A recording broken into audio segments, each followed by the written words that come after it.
Bismillahirrahmanirrahim. Assalamualaikum warahmatullahi wabarakatuh. Waalaikumsalam warahmatullahi wabarakatuh. Alhamdulillahirabbil alamin wa bihi nasta'in wa ala umuri dunya waddin. Wassalatu wassalamu ala asyrofil anbiya wal mursalin sayyidina Maulana Muhammad Sallallahu alaihi wa wasallam. ala alihi washabihi ajmain, amma ba'd. Alhamdulillahirabbil alamin, kita masih bisa berkumpul dengan keadaan sehat walafiat. Ya, sehat gak teman-teman semua? Sehat. Ya, perkenalkan dulu, nama saya Muhammad Zain Munawar. Nah, duduknya saya di sini ingin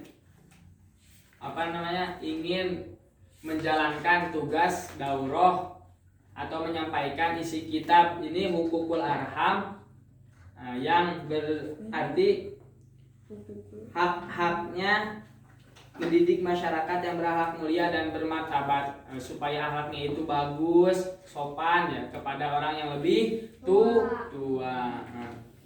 Langsung kita buka pada yang pertama, yaitu Hukukul Arham, hak-hak terhadap sanak saudara. Yang dimaksud saudara di sini adalah orang-orang yang mempunyai pertalian kerabat dan keturunan. Mereka adalah ayah, ibu, kakek, nenek, saudara laki-laki, saudara perempuan, paman, bibi, anak saudara laki-laki, anak saudara perempuan, dan seterusnya. Pokoknya yang mempunyai darah dengan kita. Contohnya ayah, tadi disebutin, ibu, saudara, adik kakak, maksudnya gitu ya. Terus buka lagi manfaat silaturahmi. Apa itu silaturahmi? Ada yang tahu gak? Silaturahmi itu adalah mempererat tali sahabatan atau persaudaraan dengan cara mengunjungi. Yang biasanya kita lakukan pas waktu Idul Fitri kan, hari raya Idul Fitri, Lebaran, itu kan kita berkunjung sih ke rumah saudara-saudara. Itu manfaatnya ini, berbuat baiklah kepada kaum kerabat. Disayangi kaum kerabat itu, jangan dijailin ya, harus saling menyayangi. Terus silaturahmi dapat menambah rezeki, umur, dan melapangkan rezeki. Menambah umur, kita sering menjenguk teman kita, saudara kita yang jauh misalnya, itu bisa melapangkan rezeki, tambah rezekinya sama Allah. Terus bisa dipanjangkan umurnya. Terus selanjutnya, pilihlah teman yang mukmin dan soleh. Jangan asal-asalan milih teman. Mukmin itu apa? Mukmin itu orang yang takut kepada Allah. Dia sering sholat, sering puasa, mengeluarkan zakat, ya, harus berteman dengan yang seperti itu. Jangan berteman yang gak pernah sholat, ya. Kafir contohnya. Itu udah jelas itu orang kafir gitu ya. Kalau misalnya ada temannya tidak sholat, gimana? Diingatkan. Misalnya Denis ini ngajak, siapa yang namanya? Faisal. Misalnya ya gak sholat, ayo sholat Faisal. Soalnya kalau gak sholat nanti masuk neraka. Terus selanjutnya, sekarang ke hak-hak persahabatan. Sahabat juga ada haknya. Hak, tahu gak hak apa? Tahu gak? Hak itu sesuatu yang harus dimiliki oleh dia. Sesuatu yang harus dimiliki oleh dia. Contohnya gini, hak-hak persahabatan: mengucapkan salam ketika bertemu teman, baik itu yang kenal ataupun tidak kenal. Misalnya Hasna ini bertemu sama siapa ini? Askia. Bila bertemu, assalamualaikum gitu ya. Assalamualaikum. Lebih bagusnya lagi sambil jabat tangan. Ya, nanti baca assalamualaikum ya kalau ketemu temannya di jalan. Jangan dicuekin. Jangan cuek ya, harus kayak dekat aja sama teman itu. Terus menjenguk teman yang sakit. Pernah. Siapa yang sering menjenguk teman yang sakit? Bagus itu. Nah, lain kali kalau ada temannya yang sakit, dijenguk supaya cepat sembuh. lebih bagus lagi membawa apa? Makanan supaya terhibur. Kan kalau lagi sakit butuh hiburan kan? Biar cepat sembuh. Ya, dijenguk ya Denis ya. Nah, bagus. Harus saling menjenguk ya. Terus yang ketiga itu mendoakan ketika bersin.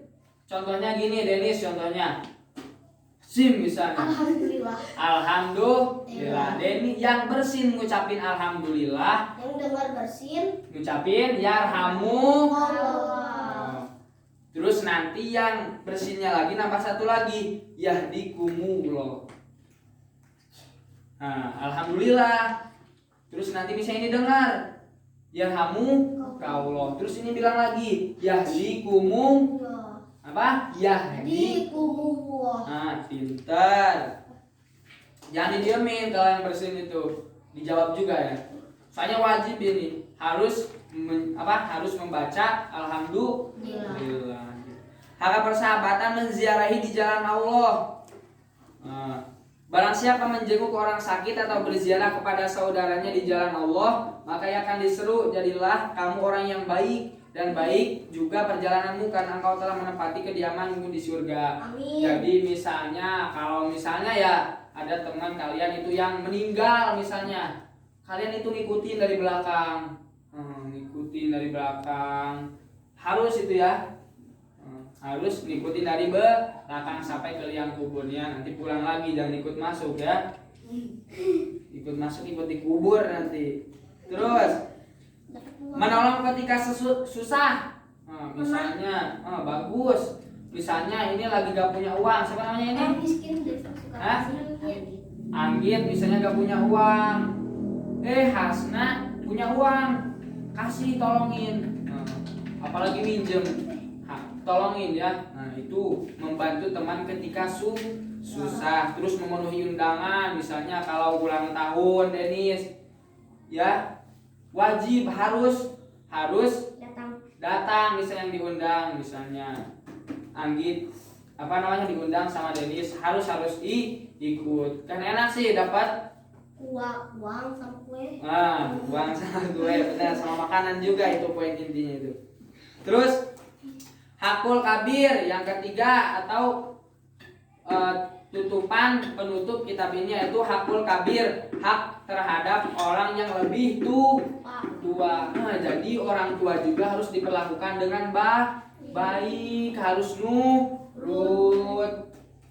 Yang paling bahaya itu gini, misalnya ya Melawan ke orang tua. Gini juga termasuk melawan orang tua. Contohnya gini, siapa itu namanya yang pojok? Anissa misalnya, sama ibunya, Anissa beliin emak bawang misalnya, gak mau, itu udah termasuk melawan kedua orang tua. Dosanya banyak.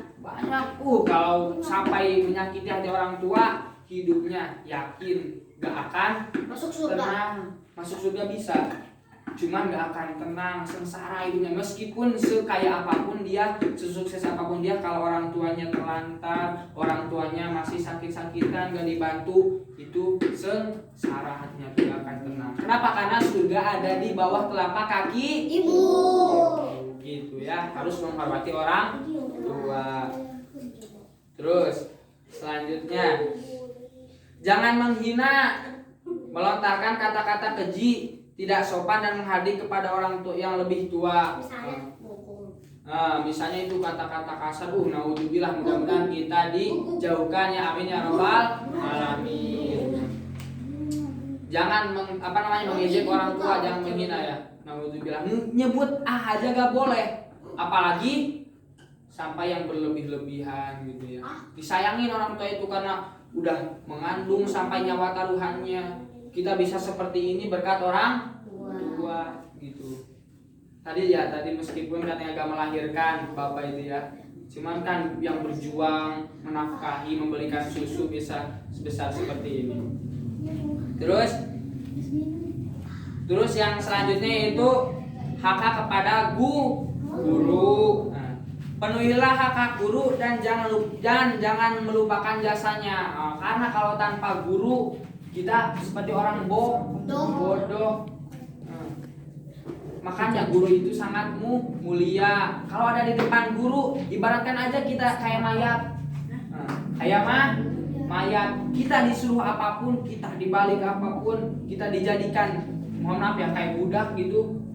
Nurut, harus nurut. Pasti itu baik itu di dunia ataupun di akhirat. Nah, terus yang terakhir penutup, alhamdulillahi alal kitabah tamat bi'auni ala subhanah. Alhamdulillah kitab ini selesai dengan pertolongan Allah Maha Suci. Sholatuhu ala rasuli wassalam alaihi washkur lahu ala tamam. Sholawat dan salam atas Nabi kita, tambah syukur pada Allah Maha Kuasa. Alhamdulillah kitabnya sudah hatam. Semoga kita dijadikan anak yang soleh, Amin. solehah, Amin. ya, jadi banggakan orang tua dan guru.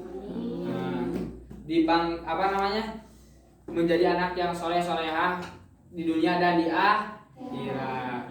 Sekian dari saya. Makasih atas waktunya. Mohon maaf apabila ada kesalahan. Wabillahi taufik wal hidayah. Assalamualaikum warahmatullahi wabarakatuh.